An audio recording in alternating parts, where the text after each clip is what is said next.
ಈ ಹ್ಯಾವ್ ರೂಪಕ್ಕೆ ತುಂಬ ಅರ್ಥಗಳಿವೆ. ಹ್ಯಾವ್ ರೂಪ ಅಂದರೆ ಏನು? ಒಂದು ಹ್ಯಾವ್ ಅಂದರೆ ಐ ಹ್ಯಾವ್, ಹಿ ಹ್ಯಾಸ್, ಬಳಿ ಇರು, ಹೊಂದಿರು, ಯಾರ ಜೊತೆ ಏನು ಇದೆ ಅಂತ ಹೇಳಲಿಕ್ಕೆ ಹ್ಯಾವ್ ಬಳಸ್ತೇವೆ. ಹ್ಯಾವ್ ಕೆಲವೊಂದು ಸಲ ಏನಾಗ್ತದೆ ಅಂದರೆ I have gone there, he has come here ಅಂದರೆ ಹ್ಯಾವ್ ನಂತರ ವರ್ಬ್ 3ನೂ ಬರ್ತದೆ. ಅದಕ್ಕೆ ಟೆನ್ಸಸ್ ಹೇಳ್ತಾರೆ. ಹ್ಯಾವ್ ಜೊತೆ ವರ್ಬ್ 3 ಬರ್ತದೆ, ಹ್ಯಾವ್ ಜೊತೆ ಬೀನ್ ಬರ್ತದೆ, ಹ್ಯಾವ್ ಅಥವಾ ಹ್ಯಾವ್ ವರ್ಬ್ ತರ್ಡ್ ಅಥವಾ ಹ್ಯಾವ್ ಬೀನ್ ವರ್ಬ್ ತರ್ಡ್, ಈ ಥರ ಎಲ್ಲ ಬಂದರೆ ಅದಕ್ಕೆ ನಾವು ಟೆನ್ಸಸ್ ಅಂತೇವೆ. ಬಟ್ ಇಲ್ಲಿ ನಾವು ಹ್ಯಾವ್ ರೂಪ ಅಂದರೆ ಬಳಿ ಇರು, ಜೊತೆ ಇರು, ನಮ್ಮ ಜೊತೆ ಏನಿದೆ, ನಮ್ಮ ಹತ್ತಿರ ಏನಿದೆ, ನಮಗೇನಿದೆ, ನಮ್ಮಲ್ಲಿ ಏನಿದೆ ಅದನ್ನು ಹೇಳಲಿಕ್ಕೂ ನಾವು ಹ್ಯಾವನ್ನು ಬಳಸ್ತೇವೆ. ಈಗ ಹ್ಯಾವ್ ಏಕವಚನದಲ್ಲಿ, ಹ್ಯಾವ್ ಅಂದರೆ ಐ ವಿ ಯು ದೇ ಜೊತೆ ಹ್ಯಾವೇ ಆಗ್ತದೆ. ಬಟ್ ಹ್ಯಾವ್ ಏಕವಚನದಲ್ಲಿ ಬಂದಾಗ ಹ್ಯಾಸ್ ಆಗ್ತದೆ. ಅಂದರೆ ಹಿ ಶಿ ಇಟ್ ಮತ್ತು ಹೆಸರು ಬಂದಾಗ ಅದು ಸಹ ಹ್ಯಾವೇ, ಅದು ಹ್ಯಾಸ್ ಆಗ್ತದೆ ಅಂತ ನಿಮಗೆ ಮುಂದೆ ಹಿಂದೆ ನಾನು ತುಂಬ ಸಲ ಕಲಿಸಿದ್ದೇನೆ. ಇವತ್ತು ಜಸ್ಟ್ ಇದರ ಒಂದು ರಿಕ್ಯಾಪ್ ಕೊಡ್ತಾ ಇದ್ದೇನೆ ಎಲ್ರಿಗೂ ಅರ್ಥ ಆಗಲಿ ಅಂತ ಹೇಳಿ. Have I we you they ಜೊತೆ ಹ್ಯಾವ್ ಅಂದರೆ ಏನೀಗ ಬಳಿ ಇರು.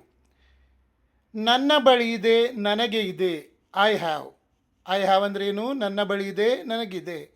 ಐ ಹ್ಯಾವ್ ಅ ಫೋನ್, ನನ್ನ ಬಳಿ ಫೋನ್ ಇದೆ. ಐ ಹ್ಯಾವ್ ಸಮ್ ಮನಿ, ನನ್ನ ಬಳಿ ಸ್ವಲ್ಪ ಹಣ ಇದೆ. I have A water bottle, ನನ್ನ ಬಳಿ ನೀರಿನ ಬಾಟಲ್ ಇದೆ. ಐ ಹ್ಯಾವ್ ಆ್ಯನ್ ಅಂಬ್ರೆಲ್ಲಾ, ನನ್ನ ಬಳಿ ಒಂದು ಛತ್ರಿ ಅಥವಾ ಕೊಡೆ ಇದೆ.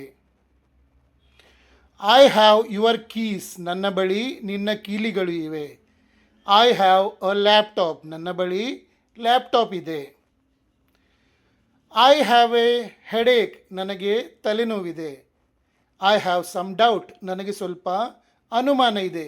ಇಲ್ಲಿ ಹ್ಯಾವ್ ಅನ್ನೋದು ಮುಖ್ಯ ಕ್ರಿಯಾಪದವಾಗಿಯೇ ಬಂದಿದೆ. ಸೊ ಹ್ಯಾವ್ ಅಂದರೆ ಬಳಿ ಇರು. ಹ್ಯಾವಿಗೆ ಇನ್ನೂ ತುಂಬ ಅರ್ಥಗಳಿವೆ, ಅದು ನಾನು ಕಲಿಸ್ತೇನೆ ನಿಮಗೆ ನಿಧಾನವಾಗಿ. ಹ್ಯಾವ್ ಅಂದರೆ ನಾವು ತಗೊಳ್ಳೋದಕ್ಕೆ, ತಿನ್ನುವುದಕ್ಕೂ ಹ್ಯಾವ್ ಅಂತೇವೆ, ಕುಡಿಯುವುದಕ್ಕೂ ಹ್ಯಾವ್ ಅಂತೇವೆ. ಸೊ ಅದನ್ನೆಲ್ಲ ಕಲಿಸ್ತೇನೆ. ಈಗ ಈ ಅರ್ಥ ನೋಡಿ, ನಾಳೆ ಆ ಅರ್ಥ ಕೊಡ್ತೇನೆ. ಇವತ್ತು ಈ ಅರ್ಥವನ್ನು ಕಲಿಕೊಳ್ಳಿ. ಹ್ಯಾವ್ ಅಂದರೆ ಬಳಿ ಇರು. ಈಗ ಹ್ಯಾವಿನ ಏಕವಚನ ಹ್ಯಾಸ್, ಹಿ ಶೀಟ್ ಬಂದಾಗ ಹ್ಯಾಸ್ ಬರ್ತದೆ. ಹಿ ಹ್ಯಾಸ್ ಅಂದರೆ ಅವನ ಬಳಿ ಇದೆ, ಅವನಿಗೆ ಇದೆ. ಹಿ ಹ್ಯಾಸ್ ಎ ವಾಚ್, ಅವನ ಬಳಿ ಗಡಿಯಾರ ಇದೆ. ಹಿ ಹ್ಯಾಸ್ ಅ ಬೈಕ್, ಅವನ ಬಳಿ ಬೈಕ್ ಇದೆ. ಹಿ ಹ್ಯಾಸ್ ಅ ಲ್ಯಾಪ್ಟಾಪ್, ಅವನ ಬಳಿ ಲ್ಯಾಪ್ಟಾಪ್ ಇದೆ.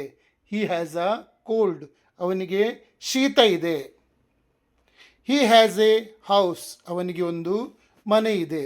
ಈ ಥರ ನಾನು ಹ್ಯಾವಿದ್ದು ಹ್ಯಾವ್ ರೂಪದ್ದು ಅರ್ಥ ಕೊಡಲಿಕ್ಕೆ ಪ್ರಯತ್ನ ಮಾಡಿದ್ದೀನಿ. ಈಗ ಹ್ಯಾವಿನ ಬೇರೆ ಕೆಲಸವನ್ನು ನಿಮಗೆ ನಾಳೆ ಕಲಿಸ್ತೇನೆ.